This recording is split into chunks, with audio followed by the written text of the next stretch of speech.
70-80 ہزار کی لیڈ سے جیت رہے تھے. ہم نے ان کو ہروایا ہے اور ان کے اوپر جعلی مہریں لگا کے سب کو ہروایا. کمشنر صاحب جب جعلی مہریں لگ رہی تھی اس وقت آپ نے کسی سے کہا کہ یہ سب کچھ ہو رہا ہے، غلط ہو رہا ہے، اس کو روکا جائے؟ دیکھیں میں یہ ساری اس غلط کاری کی ذمہ داری اپنے اوپر لے رہا ہوں اور ساتھ آپ کو بتا رہا ہوں کہ جو چیف الیکشن کمشنر ہے، جو چیف جسٹس ہے، وہ بھی اس کام میں پورے شریک ہیں. کس کے کہنے پہ سب کچھ ہوتا رہا؟ یہ اتنا سب کچھ ہوا آخر کس کے کہنے پہ ہوتا رہا؟ آپ کیوں پریشر میں تھے؟ کس نے ایسا کیا؟ میرے اوپر کوئی دباؤ نہیں ہے. میرے باپ دادا بھی انگریزوں کے خلاف اور سکھوں کے خلاف جنگیں کرتے رہے ہیں، لڑتے رہے ہیں یہ ملک بنانے کے لیے. اب میں اس ملک کو توڑنے کا حصہ نہیں بن سکتا. کمشنر صاحب آپ نے راولپنڈی کی بہت بڑی خدمت کی ہے، آپ نے بڑے بڑے میگا پروجیکٹ میں 24 گھنٹے کام کیا ہے.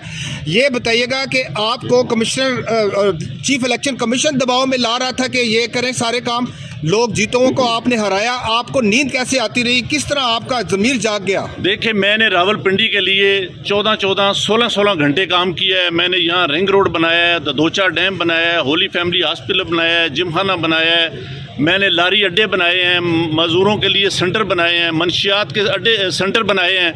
سب کچھ میں اپنے ملک کی بہتری کے لیے کرتا رہوں، لیکن آخر پہ میں نے جو اس ملک کے پیٹ میں چھرا گھونپا ہے مجھے وہ سونے نہیں دیتا. میں یہ سکون کی موت برباد کرتا ہوں. میں جو میں نے ظلم کیا ہے مجھے اس کی سزا ملنی چاہیے، اور باقی بھی اس ظلم میں جو لوگ شامل ہیں پولیس بھی شامل ہے؟ ان کے نام بتائیں گے جو لوگ آپ کے ساتھ یہاں پر تھے؟